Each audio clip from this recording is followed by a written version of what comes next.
Welcome to lesson 022 of Online School of Entrepreneurship. I am Dr. Kirian Mfam. In today's lecture, we will dwell on opinions on entrepreneurship emergence. Upon completion of this lecture, our audience will be able to 1. Explain economists' view on the emergence of entrepreneurship. 2. Explain sociologists' view on the emergence of entrepreneurship. And 3. Explain psychologists' view on the emergence of entrepreneurship. Introduction. The concept of entrepreneurship has undergone major changes over more than 2.5 centuries. Yet, the concept of entrepreneurship is not clear. As the concept of entrepreneurship is complex in its content, it is influenced by not only economical aspects, but also by sociological, psychological, ethical, religious, and cultural values. Over the years, the social scientists have interpreted the phenomenon of entrepreneurship differently in accordance with their perception and economic environment. We can identify 5 stages in the evolution of entrepreneurship. First stage, the concept was vague, wide, and not clear. Entrepreneurs were looked as adventurers. Second stage, entrepreneurship was looked as speculative activity. Third stage, entrepreneurship in this stage was looked as a coordinating activity that involves the protection of resources. Fourth stage, entrepreneurship was more inclined towards innovative and creative practices. And fifth stage, entrepreneurship became an act of visionary leaders, high achievers towards social decision making. Joseph Massey observed, however, because of the diversity of approaches to the study of entrepreneurship, that there is difficulty in defining just what entrepreneurship is and identifying just who an entrepreneur is. There are different opinions on the emergence of entrepreneurship. These opinions may be classified into 3 major categories. A. Economist view. B. Sociologist view. And C. Psychologist view. Economist view on emergence of entrepreneurship. Entrepreneur and entrepreneurship have been a point of interest to economics as early as 1755. The term entrepreneur seems to have been introduced into economics by Cantillon, but entrepreneur was first accorded prominence by Say.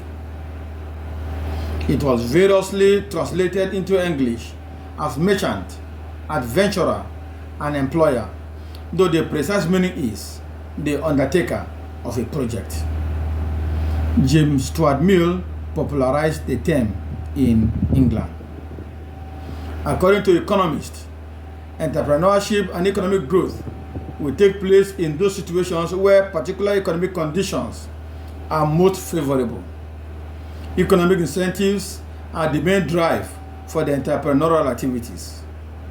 They firmly believe that a well-developed market and efficient economic policies foster entrepreneurship a big way. G.F. Papanek and G.R. Haras are the main advocates of this theory. According to them, economic incentives are the main drive for the entrepreneurial activities. In some cases, it is so evident, but it is not so evident. But the person's inner drives have always been associated with economic gains. Therefore, these incentives and gains are regarded as the sufficient conditions for the emergence of industrial entrepreneurship. When an individual recognizes that the market for a product or service is out of equilibrium, he may purchase or produce at the prevailing price and sell to those who are prepared to, but at the highest price. Lack of entrepreneurship is due to various kinds of market imperfections and insufficient economic policies. Sociology's view on emergence of entrepreneurship.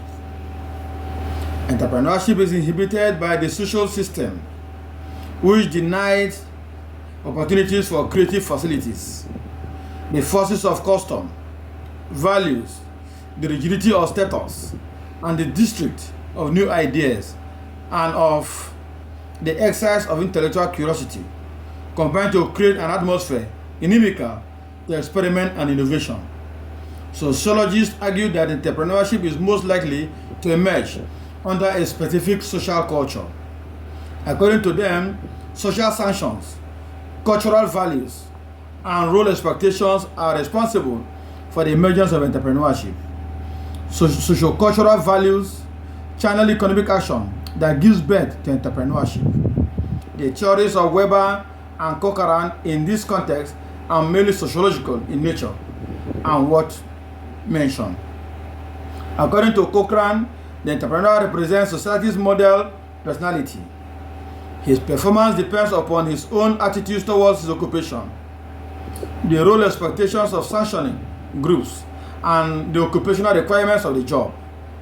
Society's values are the most important determinant of the attitudes and role expectation.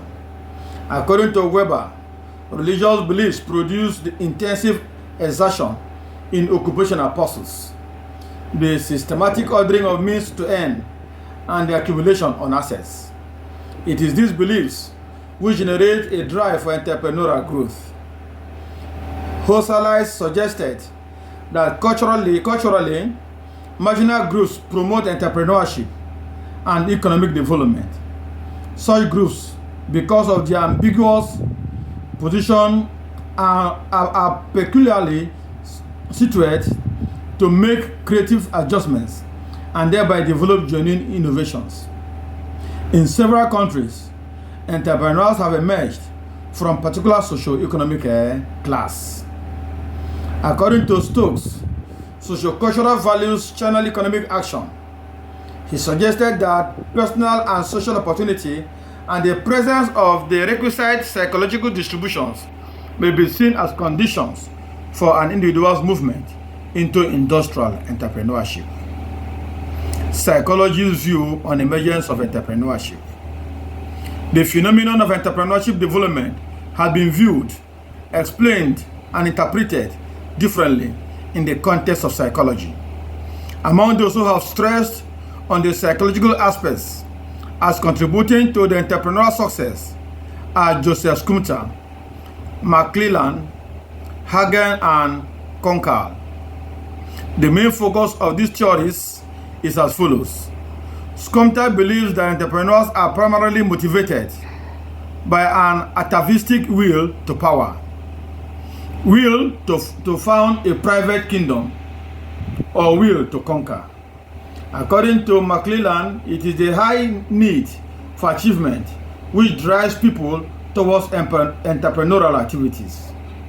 This achievement motive is inculcated through child-rearing practices, which stress standards of excellence, material warmth, self-reliance training, and low father dominance. Individuals with high achievement motive tend to take keen interest in situations of high rest, desire for responsibility, and a desire for a concrete measure of tax performance. Hagen considers withdrawal of status respect as the trigger mechanism for changes in personality formation. Status withdrawal is the perception on the part of the members of some social group that their purposes and values on life are not respected by groups in the society whom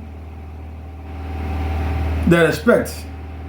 Hogan identified 4 types of events that can produce status withdrawal. A. Displacement by force.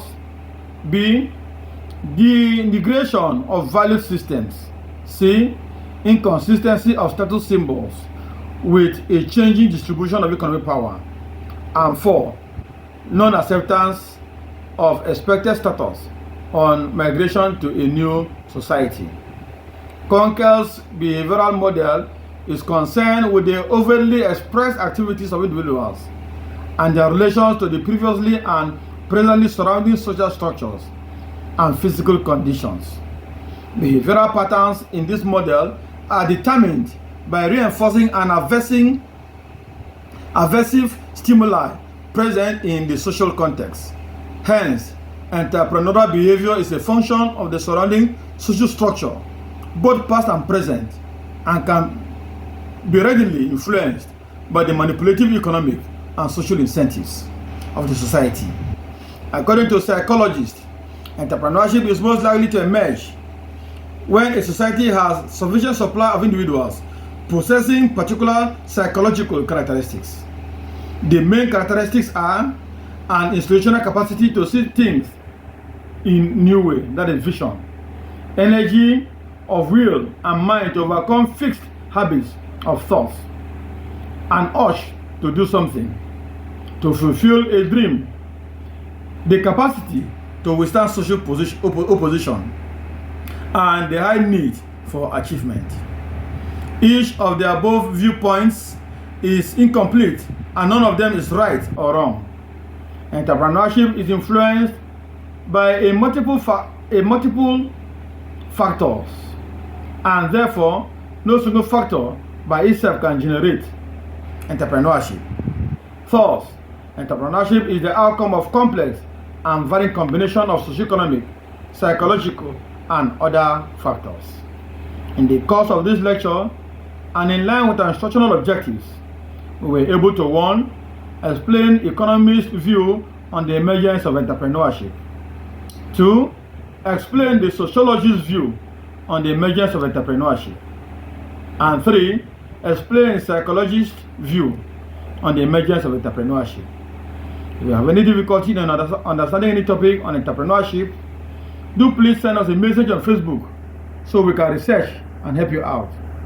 Go to our Facebook page, Online School of Entrepreneurship, and study entrepreneurship at no cost. Please support us by 1. Following us on our Facebook page, Online School of Entrepreneurship. 2. Subscribing to our YouTube channel, Entrepreneurship Teacher. And 3. Liking, commenting, and sharing our posts. Thank you and see you in our next lecture.